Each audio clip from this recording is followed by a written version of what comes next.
జై శ్రీరామ్. మీ X pastor CH Anand మరొక long వీడియోతో మీ ముందుకు వచ్చాను. నేను క్రైస్తవుల నుంచి బయటకు వచ్చాక బైబిల్ గురించి మాట్లాడడం ప్రారంభించాను. చివరి వరకు చూడండి, లైక్ చేయండి, షేర్ చేయండి, సబ్స్క్రైబ్ చేయండి. అంతేకాకుండా ఈ వీడియో పూర్తిగా చూడండి. నేను క్రైస్తవ్యం నుంచి బయటకు వచ్చాను. ఒకప్పుడు పాస్టర్గా చేశాను.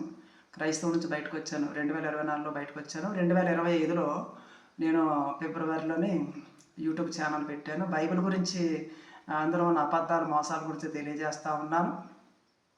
అంతేకాకుండా నేను అనేకమైనటువంటి మంచి కార్యక్రమాలు చేపట్టాలని నేను అనుకొని యూట్యూబ్ ఛానల్ పెట్టాను. హిందువులు చాలామంది ప్రోత్సహించారు. హిందువులు చాలామంది సబ్స్క్రైబ్ చేసుకున్నారు. దాదాపు 2500 మంది సబ్స్క్రైబ్ చేసుకున్నారు. ఈ రోజున అన్సబ్స్క్రైబ్ చేసి వెనక్కి వెళ్ళిపోతూ ఉన్నారు. ఎందుకంటే మేమున్నాం అండగా, మీరు ముందుకు వెళ్ళండి అని చెప్పి సబ్స్క్రైబ్ చేసుకొని ఈ రోజున అన్సబ్స్క్రైబ్ చేసుకొని వెనక్కి వెళ్ళిపోతూ ఉన్నారు. ఒక వ్యక్తి క్రైస్తవ్యాన్ని విడిచిపెట్టి హైందవ సనాతన ధర్మాన్ని నమ్ముకొని ముందుకు వచ్చినప్పుడు హిందువులు సపోర్ట్ చేసి ముందుకు తీసుకెళ్ళకపోగా ఇది అన్సబ్స్క్రైబ్ చేసుకొని నన్ను నిరాశపరుస్తూ వెళ్ళిపోవడం అన్నది చాలా దురదృష్టకరమైనటువంటి సంఘటనని నేను తెలియజేస్తూ ఉన్నాను. చూడండి, ఒక హిందువు క్రైస్తవంలోకి వెళ్ళి పాస్టర్ వృత్తి నుంచి కొనసాగించి అక్కడ జరిగినటువంటి విషయాలని, సంఘటనలు తెలుసుకొని, మోసాలు తెలుసుకొని బయటకు వచ్చి యూట్యూబ్ ఛానల్ పెట్టి ప్రశ్నిస్తూ క్రైస్తవాన్ని ప్రశ్నిస్తూ హైందవ సనాతన ధర్మం గురించి మాట్లాడుతూ అనేకమైనటువంటి విషయాలు నేను తెలియజేస్తూ ఉన్నాను. హిందువులు సపోర్ట్ చేయవలసినటువంటి వారై నన్ను నమ్మక, విశ్వాసించక కదా అన్సబ్స్క్రైబ్ చేసుకుంటూ ముందుకు వెళ్ళిపోతున్నారు. చాలామంది బండి కొనిస్తానన్నారు. ఎవరు కొనియలేదు. బండి కొనియడం కాదు, కానీ నేను చెప్పాను, చాలా వీడియోలో చెప్పాను, మెసేజ్లో చెప్పాను. నేను కేవలం ఏంటంటే నాకు వెహికల్ లేదు అంచేత ఇంట్లో కూర్చొని బైబిల్ గురించి నేను వీడియోలు చేస్తూ ఉన్నాను. చాలామంది అన్నారు, సమాజంలోకి వెళ్ళండి, మీరు అందరికీ కనిపించండి, మాట్లాడండి, మంచి వీడియోలు పెట్టండి అన్నారు. సమాజంలోకి వెళ్ళాలంటే కదా, గ్రామాలు సంచరించాలంటే, ధర్మ ప్రచారం చేయాలంటే ఖచ్చితంగా ఒక వ్యక్తికి చేతుల ఆయుధం ఏంటంటే బండి ఉంటేనే గ్రామాలు దర్శించగలుగుతాడు, హిందువులను దర్శించగలుగుతాడు కదా, అందరినీ కలుసుకోగలుగుతాడు, మీటింగ్లు కూడా హాజరవ్వగలుగుతాడు. ఈ రోజుల్లో ప్రతి ఒక్కరికి కూడా ప్రతి ఇంటికి ఒక బండి ఉంటుంది. ఎందుకంటే వారి స్తోమతను బట్టి, వాళ్ళకున్న జాబులను బట్టి, ఆస్తులను బట్టి, సొంత ఇళ్ళని బట్టి వాళ్ళు కొనుక్కోగలిగారు. కానీ నా చరిత్ర చూస్తే తల్లిదండ్రులు లేని అందరూ చనిపోయారు. నా యొక్క పెద్ద సాక్ష్యం ఉంది. నేను క్రైస్తవం నుంచి ఎలాగ వెళ్ళాను, క్రైస్తవం ఎలాగ వచ్చాను అన్నది కూడా గతంలో ఒక వీడియో చేశాను. చూడండి ఒకసారి, ఆ వీడియోలోకి వెళ్ళి చూసుకోండి. జై శ్రీరామ్. కనుక మోసపోయినటువంటి నేను కదా, కొంతమంది అయినటువంటి మోసపోయినటువంటి క్రైస్తవులను, పాస్టర్లను ఆ యొక్క మోసాల నుంచి బయటికి తీసుకొచ్చి కదా హిందువులకి పరిచయం చేయాలని నేను చాలా అనుకున్నాను. అవన్నీ చెయ్యాలంటే కదా బండి ఉండాలి. బండి లేకపోతే ఈ రోజుల్లో పని కాదు కదా. మేము ఉంటున్నటువంటి ప్లేస్కి చాలా దూరంలో ఉన్నాము కదా, ట్రై చేస్తూ ఉన్నాం.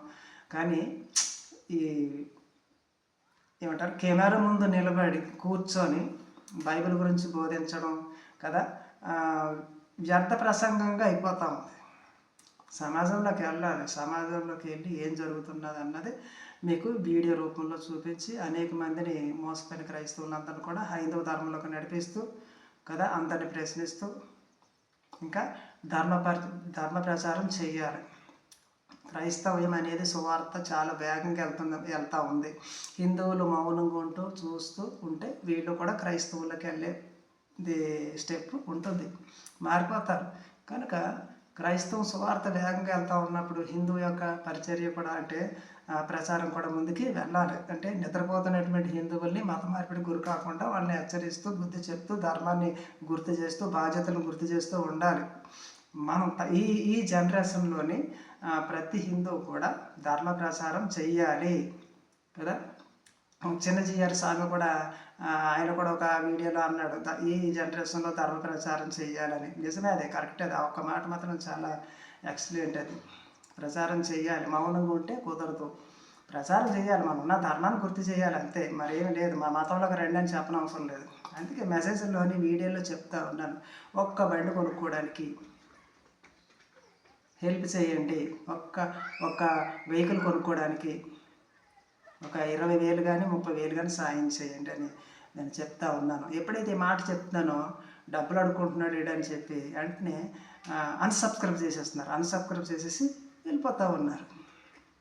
అండ్ ఒక వ్యక్తి గ్రామ ప్రచారం చేస్తానన్నప్పుడు ఒక 30,000 సాయం చేయలేరా? క్రైస్తవం నుంచి బయటకు వచ్చి ఛానల్ పెట్టి నడిపిస్తూ ఉన్నాను. ఇది ఇంతటితో ఆపేయద్దని ఇలా కూర్చొని మాట్లాడకుండా గ్రామాల్లోకి వెళ్ళి చక్కగా వాళ్ళతో మాట్లాడి వాళ్ళ సమస్యల్ని వీడియో రూపంలో తీసి నా ఛానల్లోని పబ్లిసిటీ చేస్తే ఎంతమంది చూస్తారు, మీరు చూస్తారు, ఛానల్ ముందుకు వెళ్తుంది, ధర్మ ప్రచారం కూడా ముందుకు వెళ్తుంది కదా. నేను అనుకున్నటువంటి నేను ఊహించినటువంటి విషయాలన్నీ కూడా మీకు తెలియజేయడం జరుగుతుంది.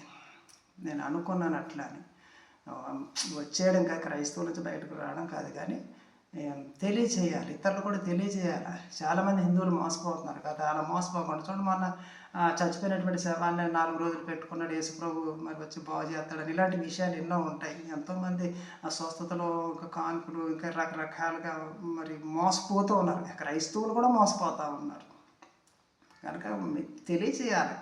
ఇంకా ఈ జనరేషన్లో ఇంకా మూఢనమ్మకాల్లోని కూరుకుపోయింది. జనరేషన్ మూఢనమ్మకాలు ఉన్నారు, మూఢనమ్మకాల నుంచి బయటకు తీసుకురావాలి.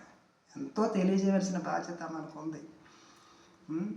అందుకే అన్నాను, ఒక్క బండి కొనుక్కోవడానికి నాది కాదని ఒక 30,000 20,000 సాయం చేస్తే ఆ బండి కొంటే మీరు కొనొద్దు. కింద ఫోన్పే ఉంది, ఫోన్పే నెంబర్ ఉంది.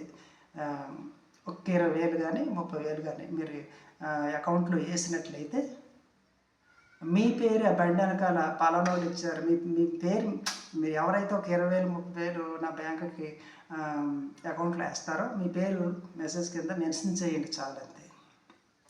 బండి వెనకాల పలానా వ్యక్తి గిఫ్ట్ ఇచ్చాడని బండి వెనకాల రాసుకుంటాను. అంతేకాకుండా ధర్మ ప్రచారం నేను బ్రతికి ఉండి ధర్మ ప్రచారం సంపూర్తి అయ్యేంత వరకు కూడా మిమ్మల్ని గుర్తు చేసుకుంటూ ఉంటాను. ఎందుకంటే ఆ ధర్మ ప్రచారం జరగడానికి ఒక ఆయుధంలాగా ఒక బండి మీరు గిఫ్ట్గా కొనుక్కోవడానికి డబ్బులు ఇచ్చారు కనుక నిజంగా మీరు రాకపోయినా ధర్మ ప్రచారము మీరు ఇచ్చినటువంటి పైసలు బండి రూపంలో వాడబడతాయి.